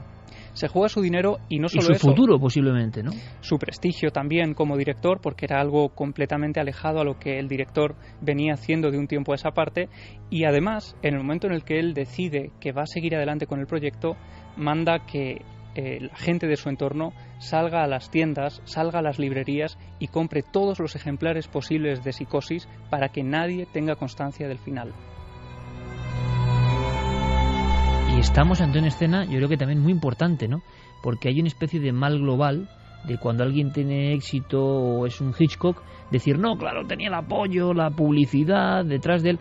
Pero en todos los seres geniales hay momentos en que se la juegan, en que no tienen nada, en que están delante de un abismo y solo su fe en su obra, a contracorriente, les obliga a tomar un camino. Luego qué sencillo es verlo desde fuera, o ver Psicosis ahora, que puede parecer otra cosa. Claro, en su época era un escándalo, era algo bizarro, aberrante y demasiado extraño y profundo, ¿no?, en cuanto al sondeo del mal. Pero qué bonito, yo no lo conocía, desconozco todo lo que estás contando, Javier, pero me gusta ese Hitchcock que hipoteca su casa. Y si vamos a grandes figuras que han tenido ese éxito absolutamente reconocido incluso, nunca lo han tenido fácil. Los que de verdad han triunfado nunca lo han tenido fácil y en cierto momento incluso se han jugado todo lo que tenían con esa extraña fe, ¿no? Una fe que era lo único que le impulsaba hacia adelante a seguir con esa película porque, como decimos, todo su entorno estaba a la contra. De hecho, una vez que él ya decide continuar con el proyecto, tengamos en cuenta que la película se estrena en 1960. Ed Gein había sido capturado en 1957. Solo habían pasado 3 años y Hitchcock ya estaba hablando de hacer una película sobre esos crímenes. Y lo primero que hace es una rueda de prensa en la que convoca a los principales medios de la ciudad y les explica que su próxima película estará basada en esos crímenes de Ed Gein. Damas y caballeros de la prensa, buenas tardes. Veo que han estado devorando el artículo sobre el señor Ed Gein, un hombre violento, y la persona real en la que se inspira Psicosis. ¿Psicosis? Todos albergamos pensamientos ocultos y violentos. Cuando la policía de Wisconsin asaltó la granja del señor Gein, encontraron 10 cabezas de mujer separadas de su tronco. Pasen las fotos, por favor. Echen un vistazo. Máscaras de piel humana. Unos labios atados a un cordel para subir la persiana. Y un bote lleno de narices humanas, así como... ¿En serio va a ser esta su próxima película, señor Hitchcock? Esa es mi intención, querida señora. Buenos días a todos. Buenos días. Levantad todos la mano derecha. Juro solemnemente... que no divulgaré... el argumento y los muchos secretos de Psicosis. Ni amigos, familiares, periodistas, ni el casi expresidente Dwight D. Eisenhower. Muchas gracias a todos. Que esa escena en concreto en el libro es la única casi que le impulsó a hacer esa historia. Una historia en la que la protagonista muere a los 30 minutos de la película. Es decir, es un guión un tanto extraño para lo que se llevaba en esa época. A mí, ¿sabes qué Y ahora seguimos descifrando cosas. Yo no sé, Carmen, ¿tú qué recuerdo tienes de Psicosis? De algún par de visionados y encima, claro, en la televisión. Y yo no sé si incluso Chicho Ibáñez Serrador hizo alguna reversión o presentó o puso él una introducción a una emisión de Psicosis en algún viernes por la noche, hablo de final de los 70. Cada aquello se te queda como... La escena de la ducha evidentemente me sigue produciendo escalofríos, porque el hecho del cuerpo mojado en la ducha y un cuchillo de cocina es como muy impresionante. Y el mundo está ya acostumbrado a ver cosas muy impresionantes, pero eso sigue haciendo daño. Lo rodó de tal forma que sigue haciendo daño, ¿no? Pero a mí hay una escena de Psicosis, fijaos, que es un poco la mente selectiva y que no se me marcha, que es la protagonista en su coche sola, en la carretera, la oscuridad que le rodea es una oscuridad tan maligna, pero ella va simplemente por una carretera con el coche y tiene ya un rictus de inquietud.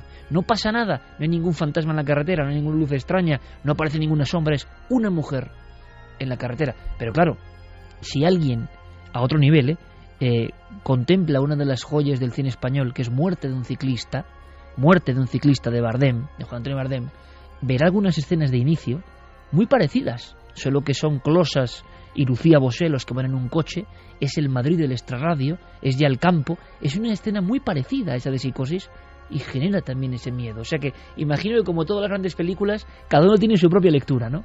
Bueno, y es que es una escena que de alguna forma ha impregnado muchas imágenes, ¿no? También en el cine, y que ha sido casi traducida en otras tantas versiones. Pero para que te hagas una idea del momento en el que se decide dar el impulso final a Psicosis y llevarla a las salas de cine de todo Estados Unidos, Paramount decide que solo se va a emitir en 4 salas, en 4 ciudades que son Nueva York, Chicago, Boston y Filadelfia. Esa es la poca fe que tenían en la película, que creían además que iba a ser una forma de echarse incluso a la ciudadanía encima por esas imágenes. Por obsceno, ¿no? Claro, en las que además hay que tener en cuenta que él había rodado con el absoluto cuidado para no echarse encima a toda la censura que ya tenía detrás de sus pies. Y en ese momento en el que él decide que se proyecte esa película, tiene la idea de hacer lo que hoy llamaríamos marketing viral, ¿no? Ya lo hizo Hitchcock en el 60, el marketing viral. Sí, porque él lo que hizo es escribir una especie de folletos de su puño y letra que mandó a las salas de cine donde iba a ser proyectada, dando unas pautas muy concretas que tenían que seguirse a la hora de proyectar la película. Por ejemplo, avisaba de que había que tener contratados un número más importante de lo habitual de seguridad, porque decía que los altercados que podían producirse ante una película tan impactante podrían ser tremendos. Aquí volvemos al mito, Carmen, del exorcista y las ambulancias, que nunca se ha sabido si era de verdad o era parte de la propaganda de la compañía, ¿no? Era verdad. Yo he llegado a ver fotografías en las que en la puerta, no sé si por casualidad o no, en la puerta del cine, pero que se emplearon, ¿no?, como elemento se incendiario. Lo cierto es que sí que es verdad que hubo desmayos tras ver esa película, gente que se salía directamente del cine viendo El Exorcista, porque eran unas escenas tan tremendas a las que no estaba acostumbrada la gente y tan realistas que verdaderamente hacían eco en las personas. Yo creo que es que incluso El Exorcista, el infarto que le dio en Barcelona a un ciudadano en nuestro país viendo El Exorcista. Yo creo que es que El Exorcista en el 74 sobre todo representa lo mismo que Psicosis en el 60. Sí. Es una ruptura, es una apertura hacia el miedo más inconcebible, más profundo, ¿no? ¿Y cómo es la reacción? Y más realista. Y más realista. ¿Y cómo es toda la reacción de Psicosis? Bueno, de hecho, eso que tú estás diciendo aparece escrito en este libro, que no has leído, y que esta persona, este guionista, lo cuenta y hace esa comparativa de Psicosis con El Exorcista. ¿Sí? Posteriormente. Mira. Vamos a escuchar un corte también de la película, en la que es una película, pero está reflejado y está recogido de esos panfletos originales que Hitchcock escribió de su puño y letra, con esas referencias a las salas de cine sobre cómo proyectar Psicosis. Hoy puede haber altercados. Y como Psicosis es tan aterradora, los vigilantes pueden ayudarles a ocuparse de los clientes que pierdan el control. Cuelguen nuestros relojes en el vestíbulo para recordar al público las horas de inicio de Psicosis. Se ha solicitado al gerente de este excelente cine que no deje entrar a nadie en la sala una vez iniciada la proyección de Psicosis. A fin de poner aún más de relieve el suspense y el implacable impacto de Psicosis, recomendamos encarecidamente que, después del rótulo que anuncia el fin, bajen el telón que oculta la pantalla de la sala durante 30 segundos seguidos.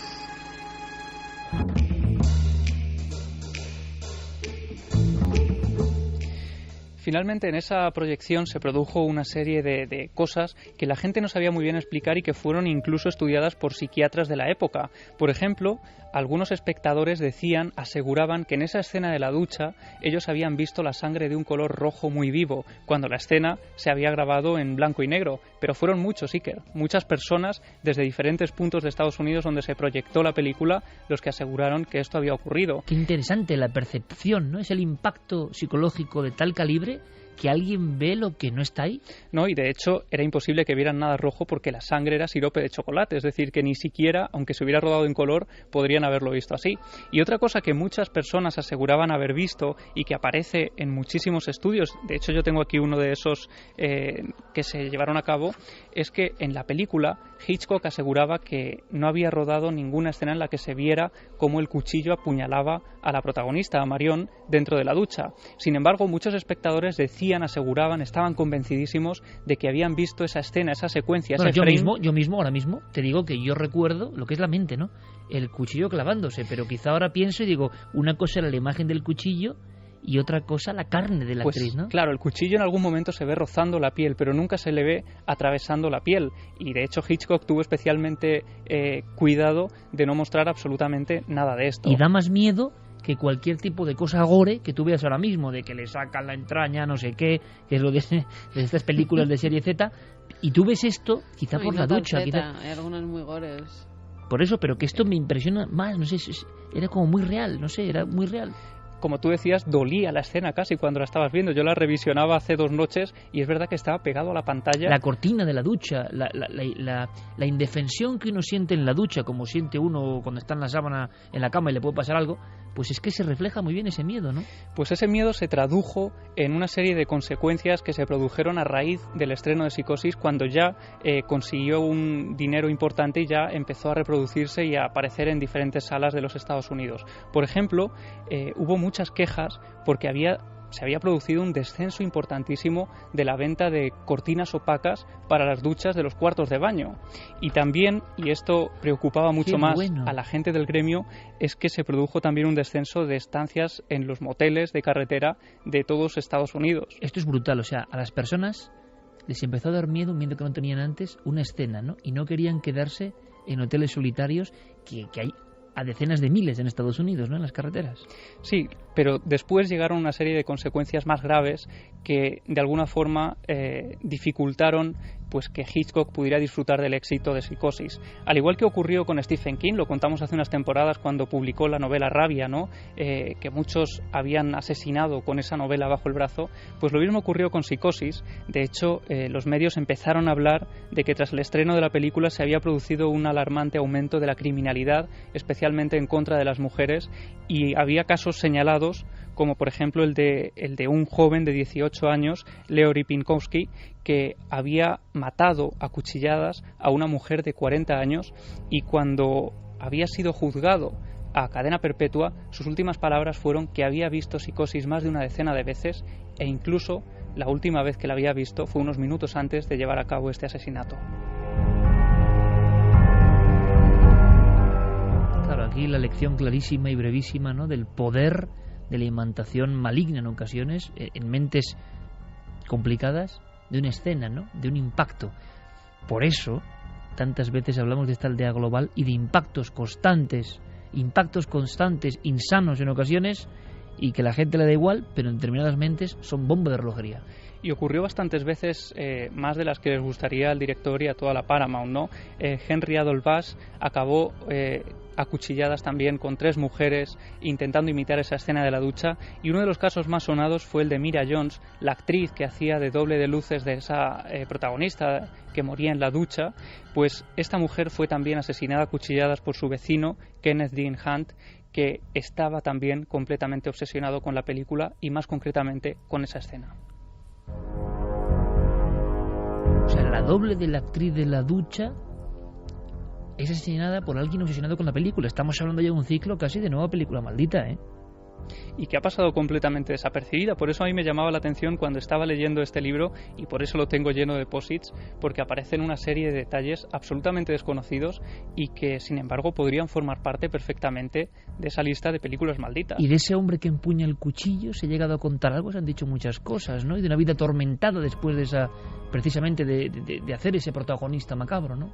Sí, esa persona pues también de alguna forma perdió casi su carrera profesional, apenas volvió a hacer nada más sonado que Psicosis, pero lo mismo le ocurrió a Robert Bloch, el actor, o sea, el escritor que había hecho esa novela. Y lo mismo ocurrió, por ejemplo, con este hombre, con Kenneth Dean Hahn, el asesino, el último que empuñó un cuchillo casi con la película de Psicosis en la retina, del que se subastaron incluso fotografías por internet de la época a precios desorbitados.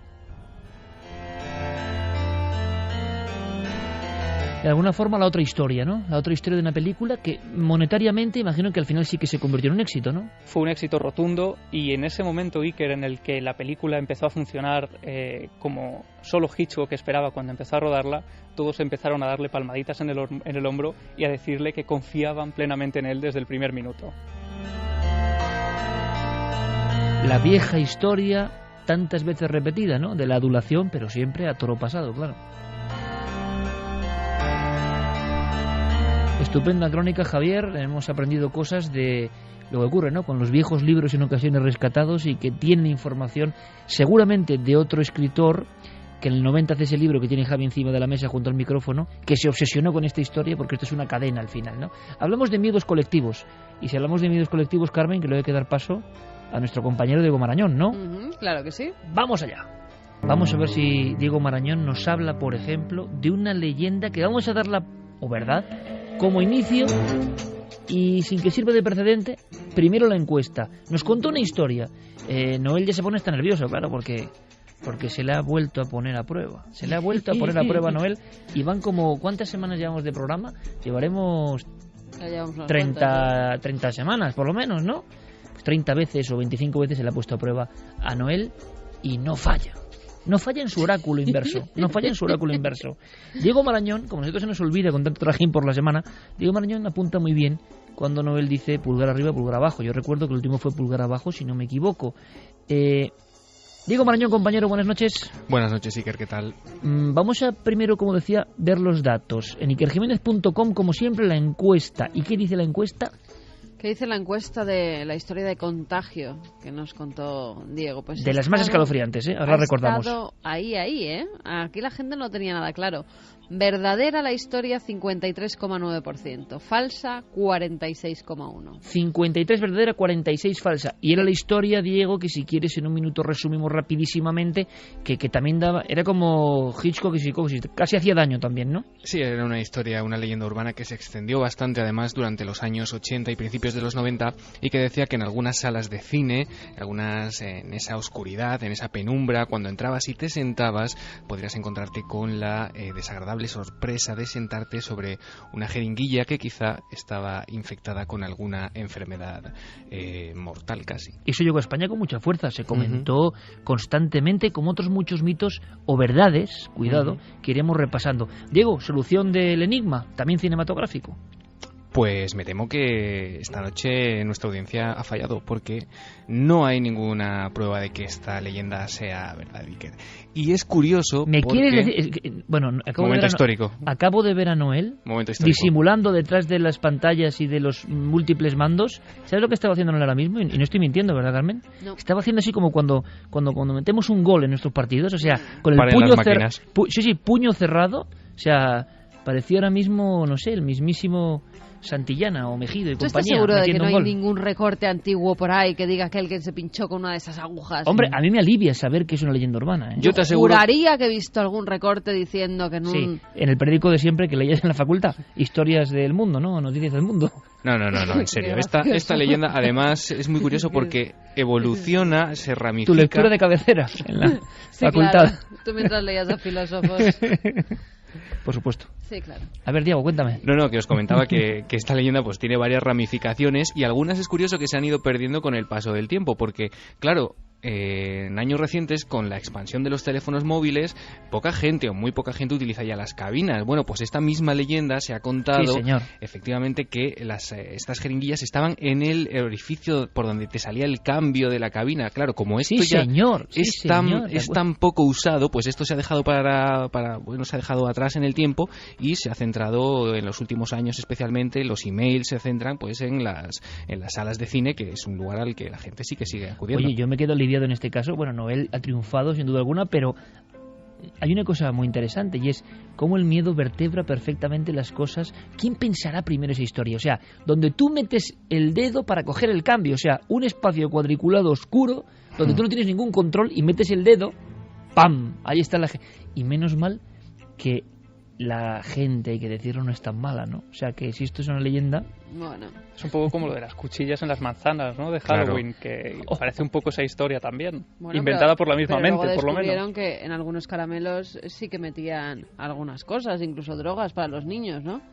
En esos caramelos de Halloween, con lo cual las mentes para hacer el mal siguen funcionando. Leyenda urbana, por lo menos en España. Y para matar perros, seguro. Perdona, Iker, sí que meten cuchillas y meten agujas. Y con eso los perros se mueren. Sí, y ojo, porque en Marruecos han descubierto un salchichero como el de Venecia, pero que recogía en Casablanca, si no me equivoco, perros y perros enfermos, y llevaba no sé cuánto tiempo en esos mercados que sacan siempre todos los programas de viajes, que están ahí todos con la fritanga y no sé qué. Y que tú siempre dices, qué buena pinta tiene la comida. Sí, pues decía toma. eso, sí.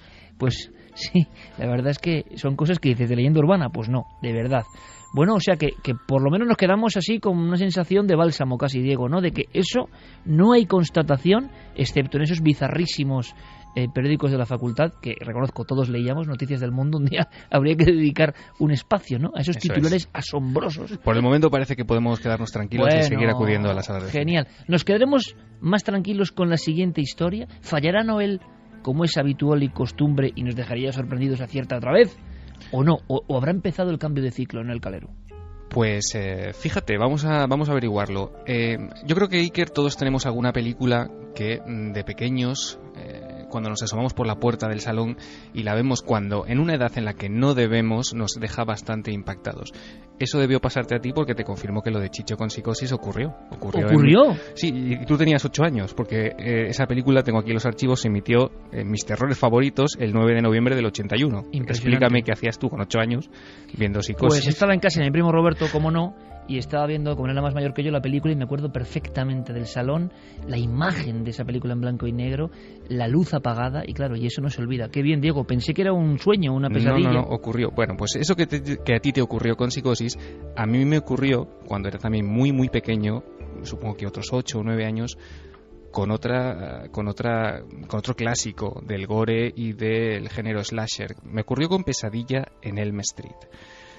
Una película que todo el mundo supongo que conoce, de Wes Craven, estrenada en 1984, en la que se creó pues al más sanguinario, ¿no?, de los antihéroes cinematográficos, a Freddy Krueger, ese asesino psicópata a medio camino entre la realidad y el mundo de los sueños, que se introducía, ¿no?, en los sueños de sus víctimas y que era capaz, en ese terreno de lo intangible, de acabar con sus vidas. Pero, ¿qué pasa, Iker, si esto, aparte del argumento de esta saga de películas, fuese algo más que una idea de guión? ¿Y si existiesen víctimas, Iker, que han muerto durante sus sueños? Es decir, gente que tras luchar durante horas o durante días para no caer dormidos, intuyendo que algo podía ir mal, en el momento en el que han caído en los brazos de Morfeo, han encontrado la muerte. ¿Puede matar el sueño? ¿Puede matar una pesadilla? Te iba a preguntar eso, Diego. Me hablas de pesadillas que llegan a matar a la persona que está viviendo en ellas en ese momento, que no despiertan, que mueren. Más allá de Freddy Krueger, esta idea se ha comentado durante los últimos, casi te diría que décadas, y hay quien dice que es verdad y hay quien dice que es mentira y que viene de esta película. Venga, Carmen. Pues no lo sé. La verdad que pienso que sí. Que es verdad. Javier Pérez Campos. Yo me lo sé, entonces no voy a responder. Vale. Pero te voy a contar una cosa, y estamos hablando de una noche de cine y obsesiones. Robert Englund, precisamente, el actor que daba vida a Freddy Krueger, estuvo también obsesionadísimo con ese personaje. Decía que le visitaba durante las noches y, de hecho, una vez aseguró haber llegado a verlo. Lo que ocurrió es que se había quedado dormido, maquillado delante del espejo y estuvo a punto de sufrir un auténtico infarto. Fermín, que sí. Curioso, ¿no él? Ahí está un valiente. Que no. Apunta, Diego. Me lo voy a apuntar, pero ahora mismo además. Vamos a recordar, creo que tenemos algo para recordar a ese Robert Englund y a ese personaje extraño que también generaba pesadillas. Tenemos un corte de la película Iker de Pesadilla en Elm Street, donde la protagonista caía en esta especie de trance y se encontraba, casi podía rozar a este ser de pesadilla. Gracias, compañero. Hasta la próxima semana. Hasta luego. ¿Desde cuándo se encuentra así? Desde las muertes. Antes dormía muy bien. Ahora cree que sus sueños son reales. Ya está dormida. Gracias a Dios. Porque, ¿qué son los sueños? Misterios, oscuros procesos de la mente. La verdad es que aún no sabemos lo que son ni por qué existen. Doctor, ¿qué hace ahora? No lo sé. ¿Está dormida o despierta? Algo mal, se ha acelerado. José Ramón López dice si es posible que te mate el miedo o un susto, ¿por qué no una pesadilla?